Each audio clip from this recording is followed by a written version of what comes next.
Alright, trials are about to begin. For part C. Now that I got all the chemicals.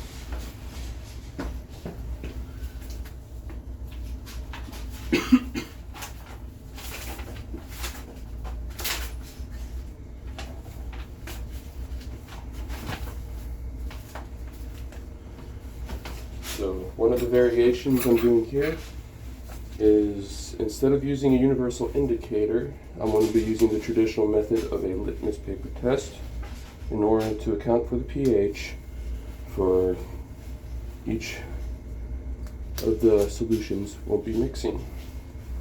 And as you can see, I have trials A1, A2, B1, and B2 labeled over here. This is prior to mixing, so there are no chemicals in here. It's just a test tube. And we'll be using old-fashioned litmus paper in order to keep track of our work. And again, the molar amounts are all poured to 0.1 molar of respective chemicals. We have 0.1 molar CH3 COOH, that's acetic acid. 0.1 molar NaCH3 COO, that's the 0.1 molar sodium acetate. For our weak acid and base, respectively. And here we have 0.1 molar HCl, or hydrochloric acid, and 0.1 molar NaOH, or sodium hydroxide. And finally, the DH2O, just poured over from one of the bottles storing DH2O. It's deionized water. Now, I want to do a quick little litmus test example for you all, just so we're on the same page. So here I'm just using some paper towels, and I'm going to do this little litmus test in order of strongest acid to weak acid to the bases.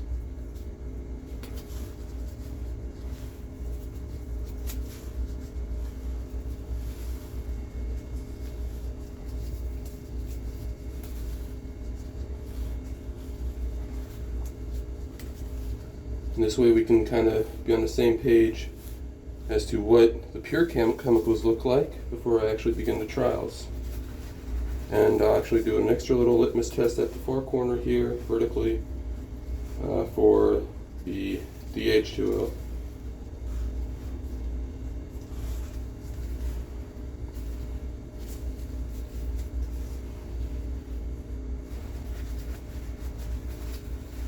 So, and this is our litmus paper chart. First up, the H2O.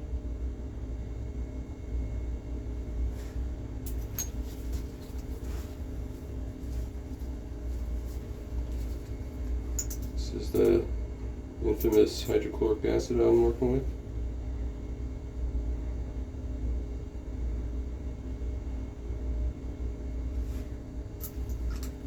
Jeez, that's not grapefruit juice, folks.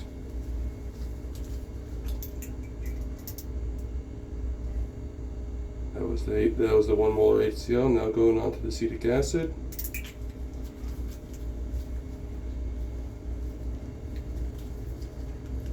Now for the sodium hydroxide. Excuse me, this is the sodium acetate.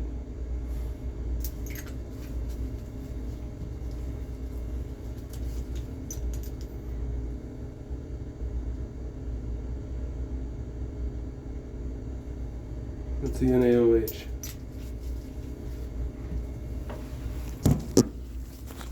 taste the rainbow, folks. Well, don't do that because these are very dangerous chemicals. But you know, as you can tell, water here is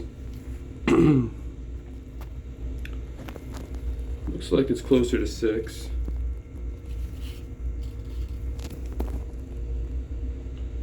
And then that's ruby red for the hydrochloric acid, definitely a very low pH. This looks like around that 4 mark for acetic acid. That looks like it's somewhere between 7 and 8 actually for the sodium acetate, 0.1 molar. And then, of course, that's the dark blue for the NaOH on the polar opposite end. Alright, so I'll begin the trials. Well, I might have recorded that sideways, so I'll record it like this.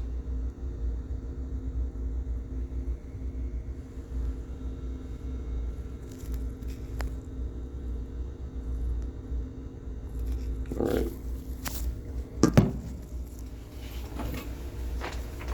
So,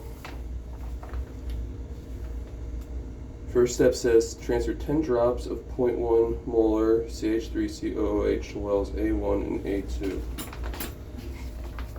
So we'll do that first.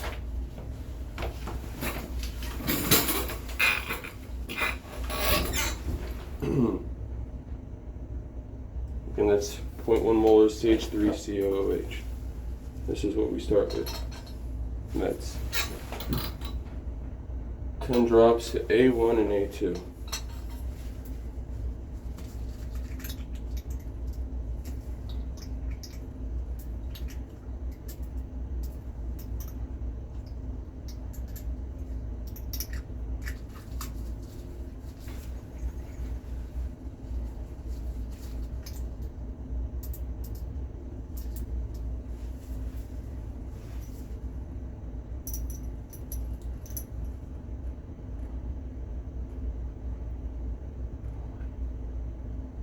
Two, 3, 4, 5, 6, 7,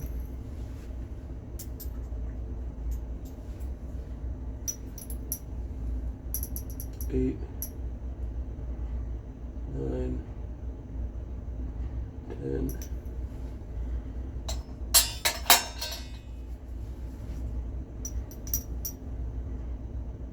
1, 2, 3, 4,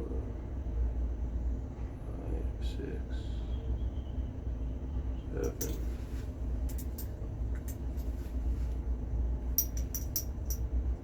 8, 9, 10.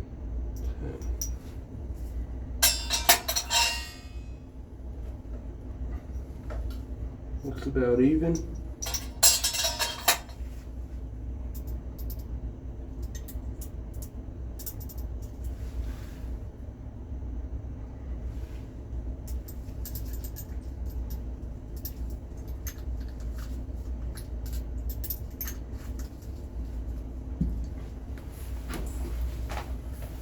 Next step.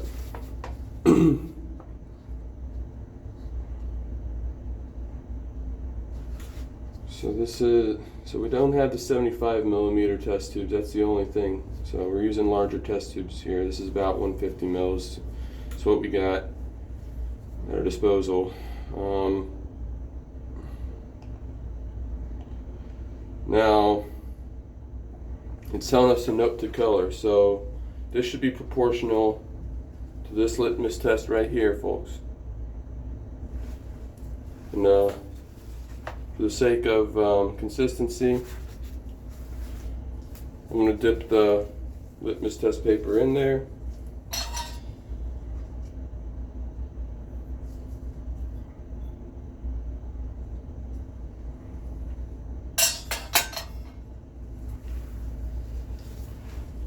And as you can tell, That's the color. So this is the answer to part 12.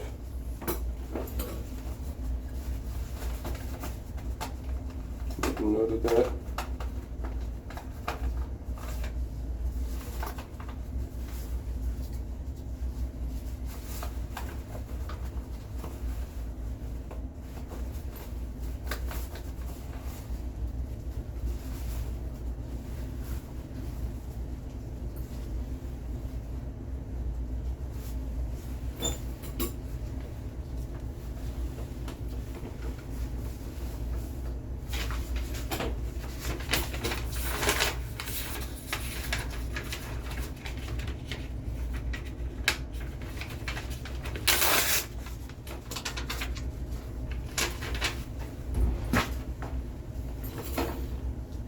So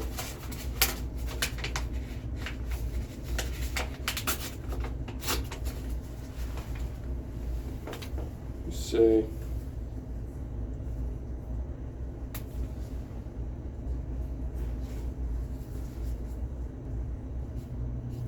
A1 P12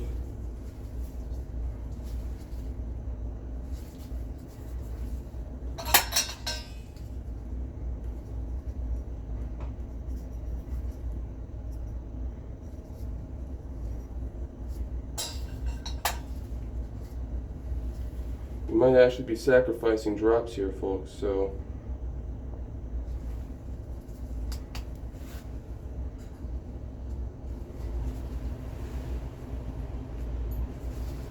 and this one's A2.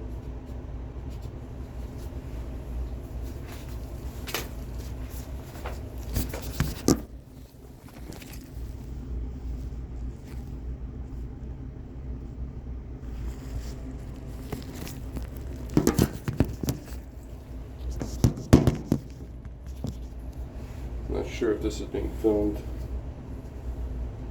Ain't got a cameraman. Alright.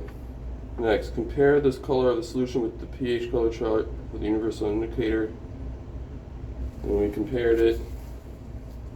We said it was closer to like 4. It was basically orange or like reddish almost. It's actually more reddish orange.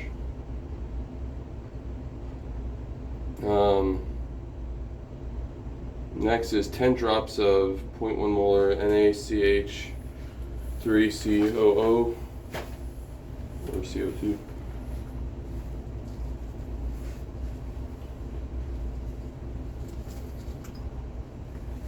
And that is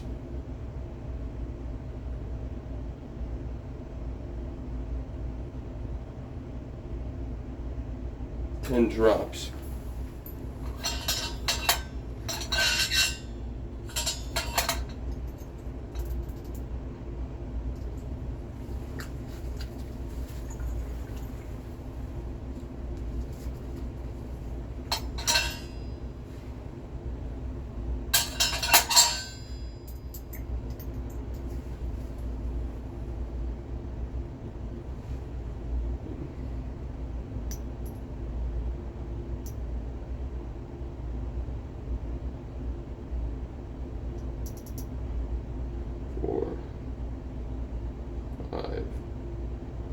Six, 7,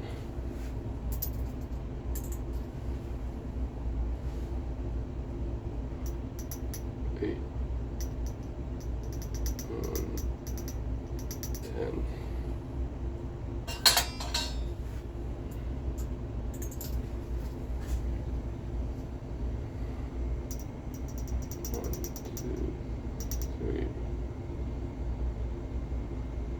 Four.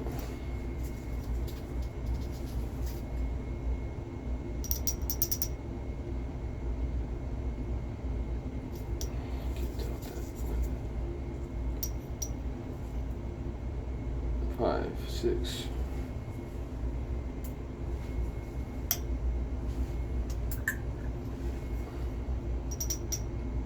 7, 8, no, 10.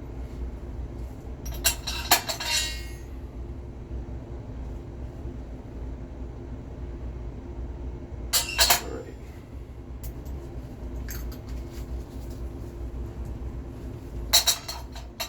So, and these are old chemicals, by the way. They're literally dated to like 2006, so I'm not sure how viable they are after I've mixed them from dry weight. Alright, so litmus test.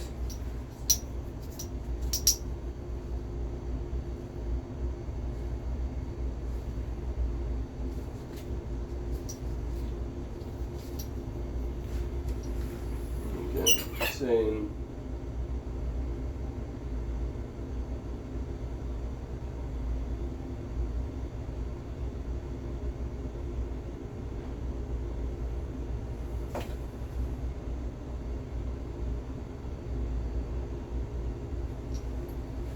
so I'm going to test the color for these as well.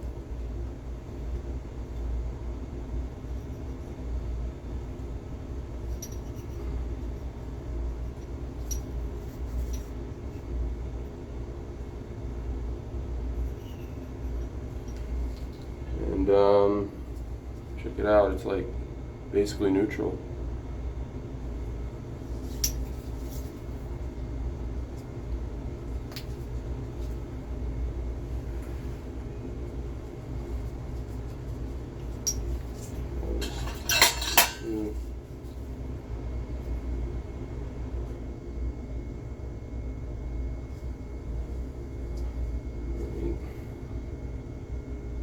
A1 as well.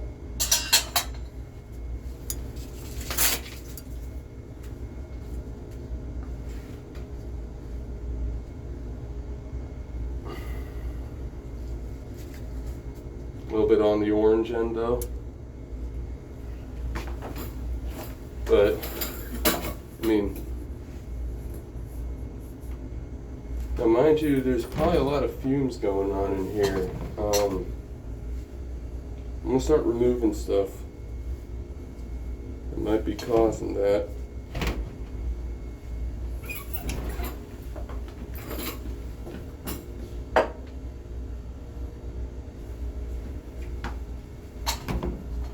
This fluid got really fumed up.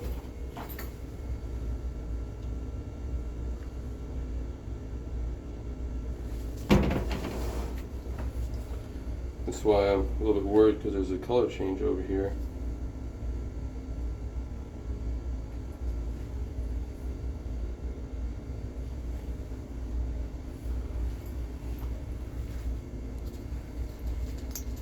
You know.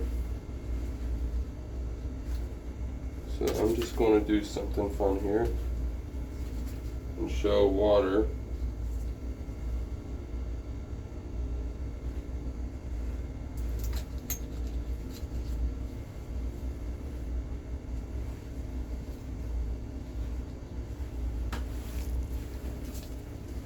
This is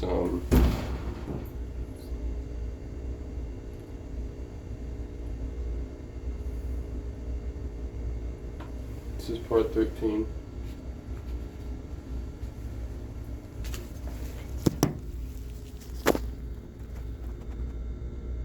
And then that's compared to water. So it looks like it's been buffered. Next step is part 14, 20 drops of deionized water into wells B1 and B2.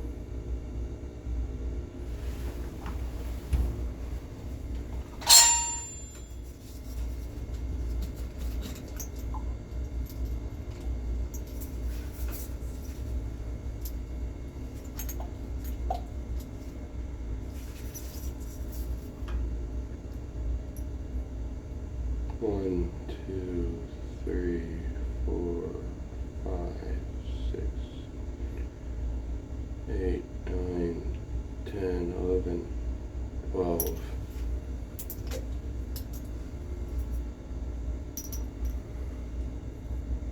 $13, $14, 17, 18, 19, and 20.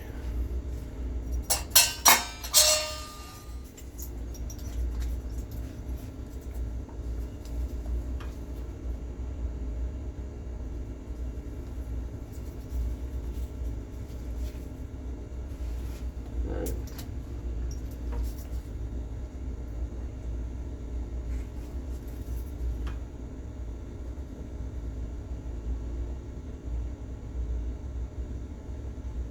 One,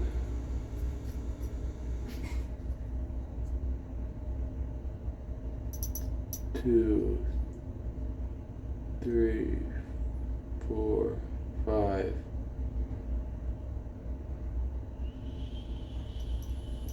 6, 7, 8, 9, 10.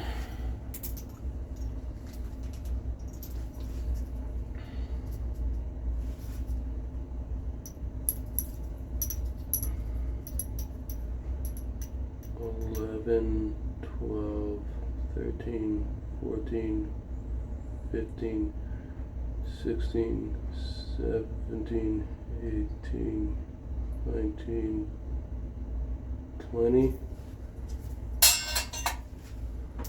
Alright, that's the DH2O. So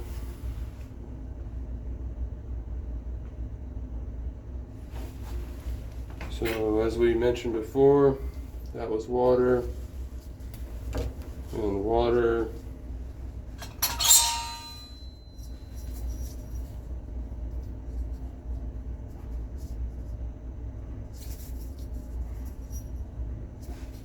has this pH.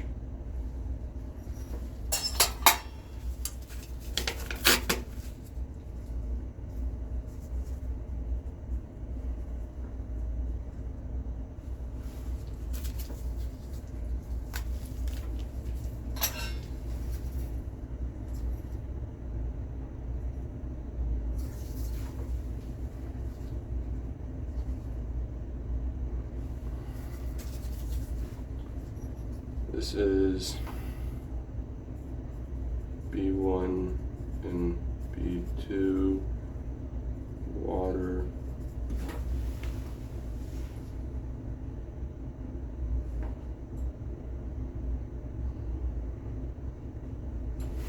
Part 14.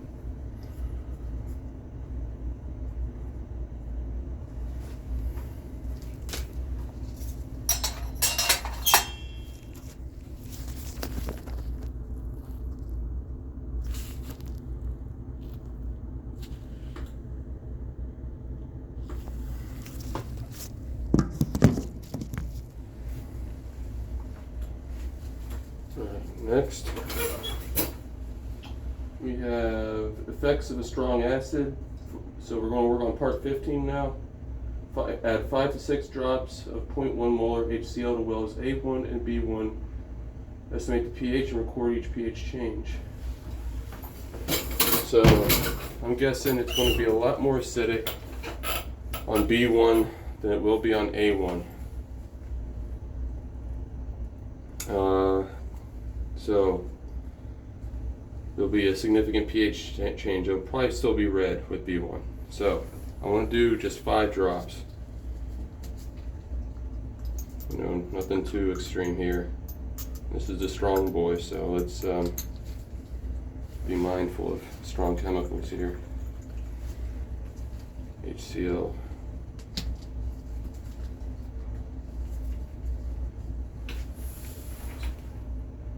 Five drops to A1 and B1. A1 over here.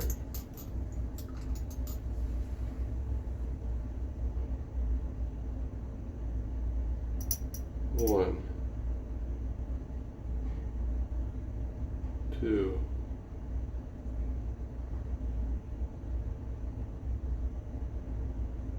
3, 4,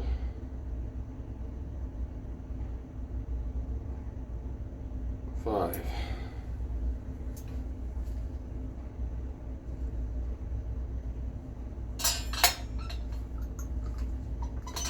B1.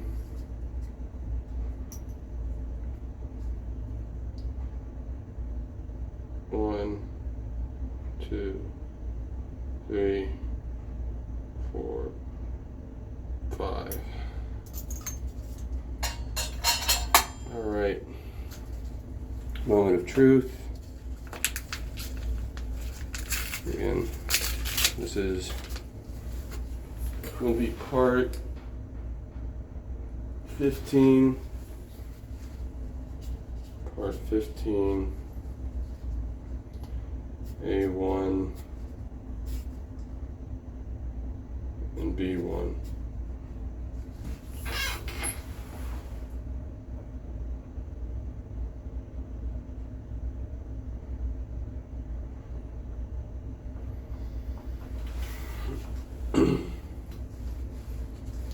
Litmus test time.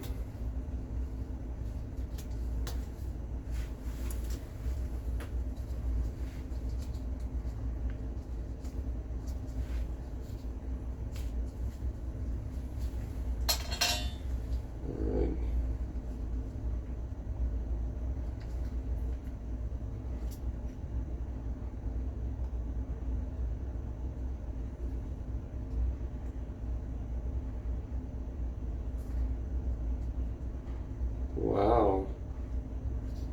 Look at that, folks. It's buffered. No choke. Alright.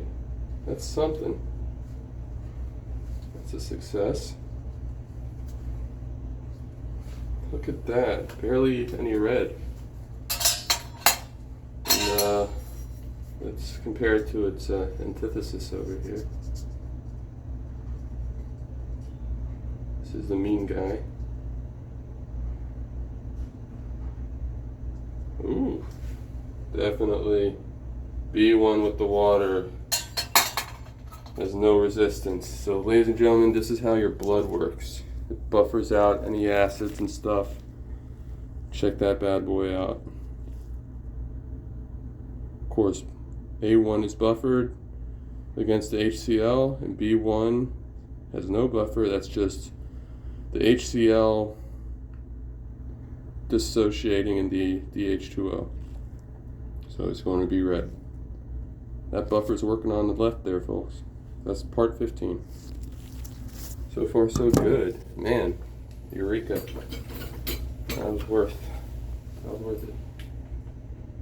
Alright, now part 16 says add 5 to 6 drops of 0.1 molar NaOH to wells A2 and B2. Estimate the pH and record each pH change.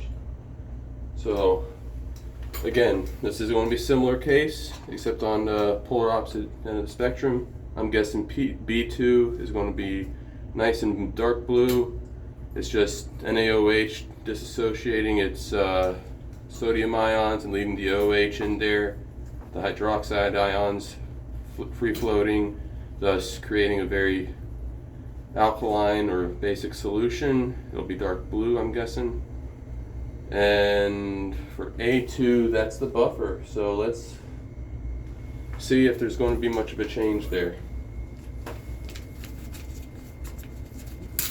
Cool stuff, folks. That's chemistry for you.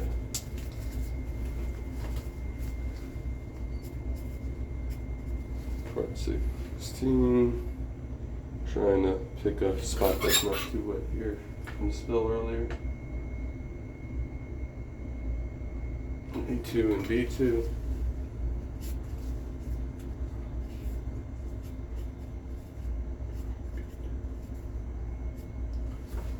Drum roll.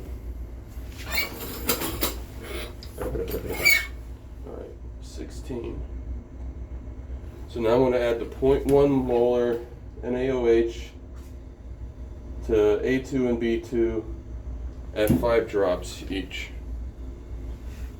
So 0.1 molar NaOH.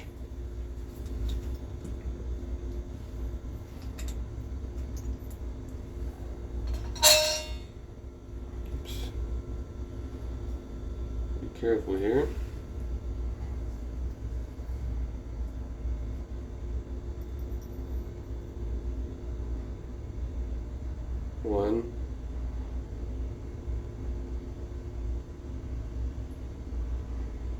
2,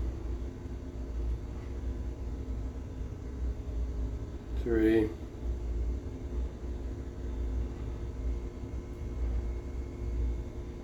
4, 5.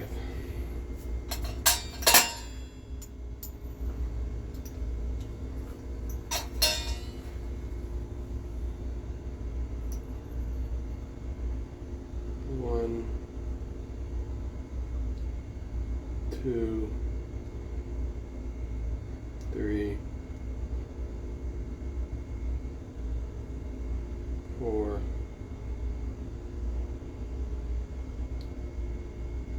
5. The sixth one, kind of tripped along the edge there. Anyways, we'll test that first.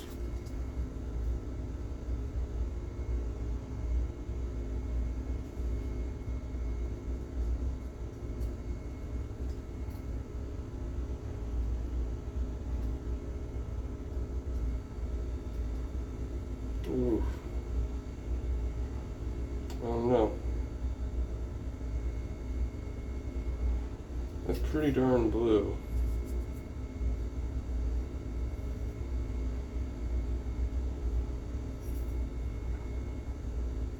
Oh, well, it's B2. That makes sense. Duh.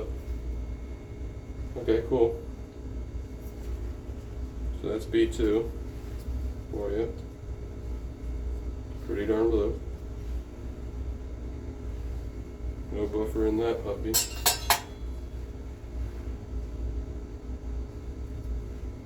I want to get a cleaner litmus paper here.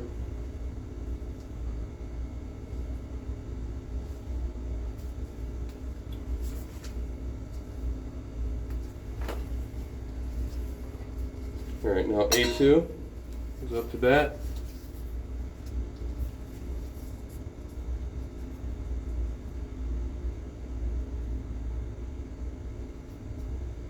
Wow, yeah, it's buffered, baby. Hell yeah, that's the idea. That's the idea. Damn right, man. We did it. Alright, folks. Appreciate your patience. We struggled through this, but we made it.